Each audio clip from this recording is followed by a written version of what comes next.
Anthony Saléchat avec nous pour un œil sur les médias. Bonsoir Anthony. Bonsoir Aude, bonsoir à tous. Vous êtes sans doute nous parler de l'actualité française. Tout d'abord, le candidat à la primaire de la gauche, Vincent Peillon, a fait une comparaison qui est assez mal passée. Oui, invité hier chez nos confrères de France 2, il a lié le sort des musulmans d'aujourd'hui à celui des juifs sous Vichy. Écoutez. Ceux qui ont fait la laïcité, Ferdinand Buisson, Jean Jaurès, ont toujours veillé à ce que ce soit un instrument de liberté. Si certains veulent utiliser la laïcité, ça a déjà été fait dans le passé, contre certaines catégories de population. C'était il y a 40 ans les juifs à qui on mettait des étoiles jaunes. C'est aujourd'hui un certain nombre de nos compatriotes musulmans qu'on amalgame d'ailleurs souvent avec les islamistes radicaux. Alors la laïcité à l'origine de l'étoile jaune, c'est une comparaison maladroite qui passe mal sur les réseaux sociaux, à commencer par le CRIF qui dénonce, je cite, une instrumentalisation de l'histoire de la déportation.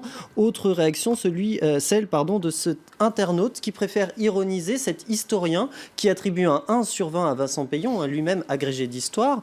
On le rappelle, autre réaction, ce partisan d'Emmanuel Macron qui se pose la question de savoir si c'est un calcul du candidat pour créer le buzz et dans ce cas-là c'est minable, soit c'est une vraie bourde et c'est vraiment inquiétant, nous dit-il.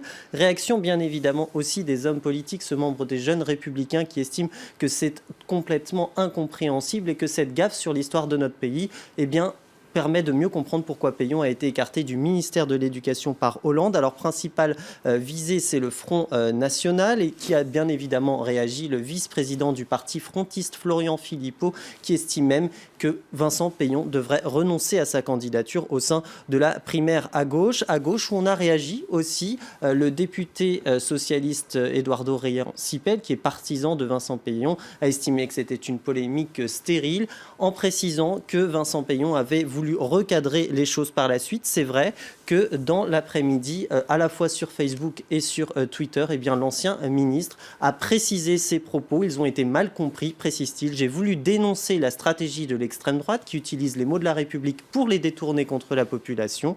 Et de préciser aussi, elle le fait aujourd'hui avec la laïcité contre les musulmans en les confondant avec les islamistes radicaux qu'il faut eux combattre. Il a tenu aussi à préciser que c'était lui qui avait mis en place l'enseignement civil et moral, lui aussi qui avait mis en place la charte de la laïcité à l'école.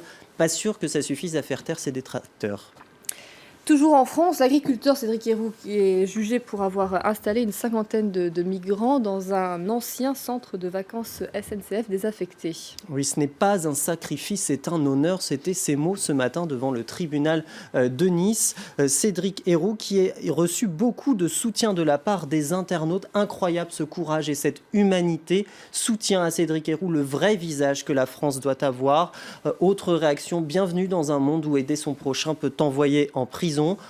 Samy Abid qui nous dit ce n'est pas le procès de Cédric Herrou qui se tient mais celui de la conscience collective des Français, ou encore cet autre internaute qui a fait un parallèle avec l'affaire Tapie où Christine Lagarde avait été dispensée de peine mais reconnue coupable de négligence, ou même cet internaute qui estime que c'est un délit d'humanité, qu'elle a honte qu'on puisse être jugé pour cela. Alors plus précisément c'est davantage un délit de solidarité, un délit qui a d'ailleurs été abrogé en 2012 ici en France, et les poursuites pour les personnes qui aident des migrants sont encadrées. En clair, on peut venir en aide à une personne, à un étranger, à un migrant qui est en détresse ou en danger, mais pas lui venir en aide en l'aidant à s'installer en France ou en tout cas à circuler. Alors, il y a aussi Cédric Herrou ne nie pas les faits puisqu'il reconnaît une démarche humanitaire.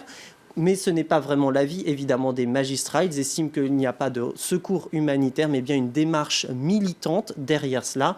Le procureur a d'ailleurs requis 8 mois de prison contre Cédric Herrou. Réponse en délibéré le 10 février prochain. Merci beaucoup, Anthony, pour votre chronique ce soir. Un œil sur les médias. Vous restez avec nous en Paris Direct. Je vous retrouve dans une poignée de minutes, 22h30, prochain journal.